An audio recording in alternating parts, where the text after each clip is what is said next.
Is it a big deal that Jerry didn't consult Dak, his quarterback, or their head coach, Mike McCarthy, before making this trade? Well, I look at it as a big deal in this regard.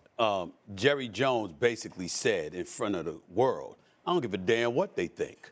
This is about trying to do what I think is best in order to propel this team to heights unseen over the last 28 years. That's basically what he's saying. I mean, think about this. It's one thing not to call him. It's one thing not to text him. It's one thing, not to email them or anything. It's another thing to tell the world that.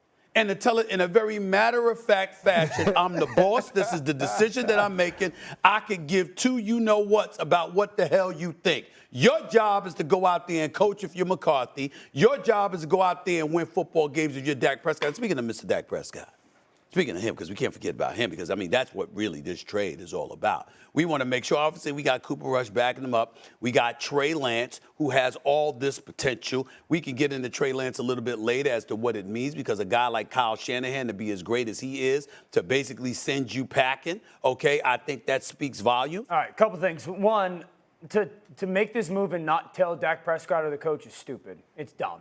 I don't disagree with the move for it. All right, so I do not disagree with the move for Dallas. I understand the why of the move. The guy was a third pick overall 3 years ago. Last year, he was a starting quarterback to start the season. To give up a fourth-round pick because he's unknown if he can play or not right now. To not tell Dak Prescott or the coach. So the situation matters everything to me. One, Dak Prescott has missed 17 games in the last 3 years. Two, he's coming off his worst season, throwing 17 interceptions.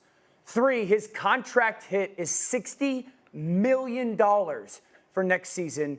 And four, the last two times we've watched this team lose in the playoffs, they've scored 29 total points. If this was a different situation and not communicating to the quarterback, it might be a different conversation.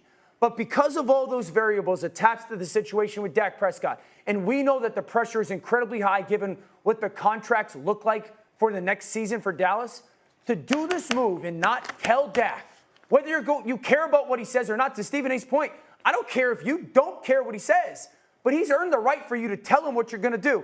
Molly, Stephen A, RC's heard me say this.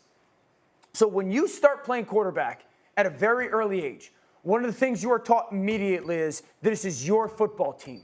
You have to take ownership, leadership from the age of 8, 10, I don't care what it is. So you take that very real.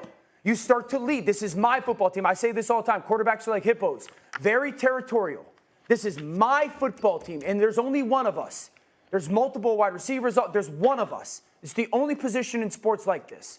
So you start to make that a fabric of your being. This is my team. So you feel like everything that is done or made move-wise impacts your football team. So for Jerry Jones and the Cowboys to do this and in no way communicate to Dak Prescott it's going to happen, all you're doing is creating like doubt. Well, why would you do that and not tell me? Well, you don't have to ask my permission. Why would you do that and not give me a heads up? Hey, but 3 years ago, we're gonna trade for the number 3 pick of the draft that Kyle Shanahan wanted. That's why I sit here and go, it's dumb because everything that's going on with Dak Prescott, it now gives just another thing that he's going to have to deal with and potentially have to hear talk about. Can I get some tissue? Or do you want some? We can't do that. No. Go ahead, Ryan. Go ahead, RC, because you know what I'm going to do. Guys, you know what? I'm going to say this. I'm going to say this. Like, I understand that if we are in the business of feelings in football, then that's a conversation that you should have, because that's really a feelings conversation. I feel like this is my team. How can I feel like this is my team if you don't speak to me about decisions that are made in my quarterback room or in my locker room? But that's not real life. Right? We're making this because the question was asked to Jerry Jones, did you consult Dak Prescott? He doesn't have to consult Dak Prescott. Dak Prescott needs to understand that there needs to be valuable options as backups for him throughout a season, whether that's injury, whether it's suspension, or whatever may happen. You're not always guaranteed to have your starting quarterback on the field. So if you can have a quality backup, a talented backup, you take him, you get him. And if you can get him for a 4th-round pick, which is exactly what you got Dak Prescott for, you make that move. I think because it's not the sexy conversation, we're missing out on the bigger conversation. He didn't tell the head coach Agree. The guy who is responsible for making this team go, the guy who is responsible for creating harmony in the quarterback room, harmony in the offensive room, who's going to be calling the plays. You didn't consult him. Because if Dak Prescott is hurt, if Cooper Rush is hurt, Trey Lance could end up being your quarterback. So you go give me a dude. You're not going to talk to me about getting this dude. You're not going to ask me what I think of him. You're not going to ask, how does this affect my team? If anybody should feel some sort of way about this, it should be Mike McCarthy. If this is telling anybody that going forward, your position may not be as secure as you need it to be, it is Mike McCarthy. Will Rodgers be the best quarterback in the AFC East this season? Because this division's loaded. Nah, it's still Josh Allen for me. And Josh Allen, because of his, I think in the last 3 years, Josh Allen has accounted for something like 120 touchdowns and 1,500 yards of total offense. And finally, the necessary people like a Dalton Kincaid underneath to go along with the Dawson Knox. I think him and Stephon Diggs continue to play at a really high level. Gabe Davis, such a big play threat. Aaron's going to play really well. My biggest concern with Buffalo is the one that everyone has with the Jets outside of me is how good can their offensive line play. I think they'll be a little bit less dependent on Josh, and hopefully he curbs that competitiveness a little bit. Aaron's going to play well.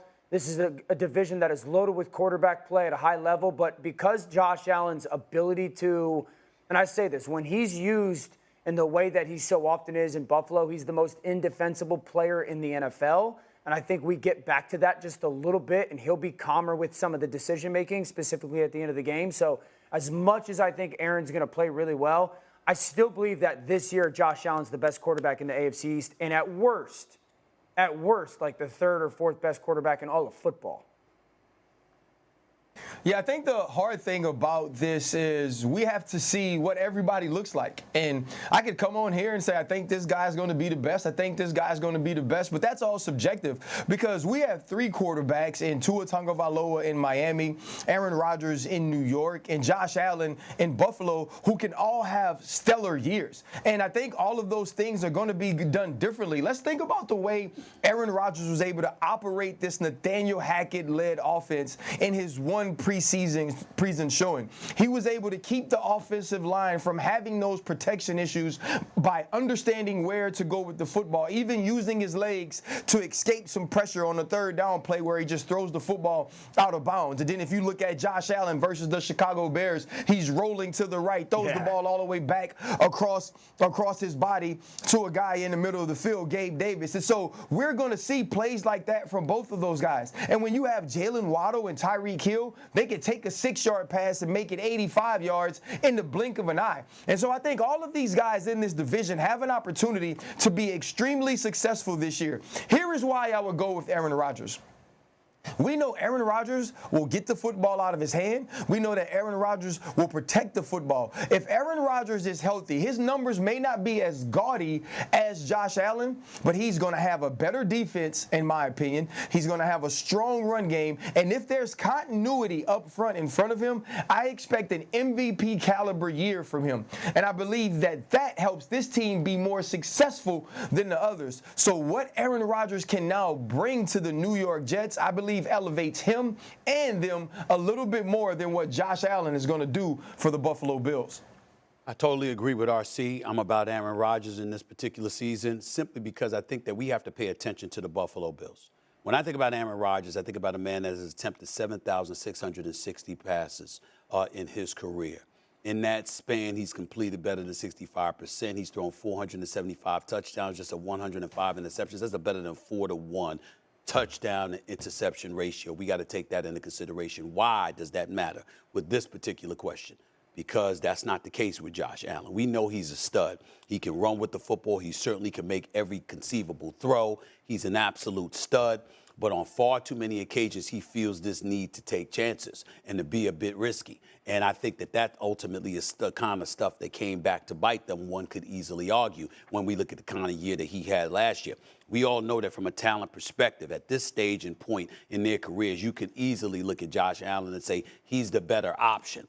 But when you take into account the level of production in terms of protecting the football, not taking some of those chances, not turning the football over, not endangering yourself by running with the football extensively when you shouldn't be doing those kind of things. And then you take into account the fact that you got a guy like Stephon Diggs and you got Gabe Davis, who is no scrub. A couple of years ago against Kansas City, brother had 201 receiving yards in the postseason. Gabe Davis ain't no joke. He's going to have a really big year. He can play. And so when you look at the weapons that they have, one must ask themselves, why does Josh Allen feel the need to take some of the chances that he takes, particularly when you have those guys as your wideouts? Could it be that that's part of the reason Stephon Diggs was so frustrated? Those are the kind of things I take into consideration. And I think that, coupled with what the expectations once were for the Buffalo Bills, combined with the fact that people have detected some level of slippage when it comes to them, they walk into this season with a bit more pressure because not more pressure than the Jets, but I'm just talking about more pressure than they've experienced in years past because the expectations are you're slipping. Joe Burrow took you out last year. Patrick Mahomes took you out the year before. Neither have gone anywhere. Lamar Jackson's coming back. Tua, if he's not concussed, can do some things. I think there's a little bit more pressure on Buffalo in their minds. And as a result, Josh Allen has shown a tendency that we all know he's going to be a stud. We all know he's going to be great in his own way. But he has shown a tendency to pay attention to that kind of stuff and as a result go out on the field and take chances he otherwise should not take. I don't think we have to concern ourselves with that when it comes to Aaron Rodgers. And to me, that level of poise, being in that situation in New York City with Aaron Rodgers being that dude, I would look at Aaron Rodgers as potentially having a better season as a quarterback in the AFC East than Josh Allen this year. Thanks for watching ESPN on YouTube. For live streaming, sports, and premium content, subscribe to ESPN+.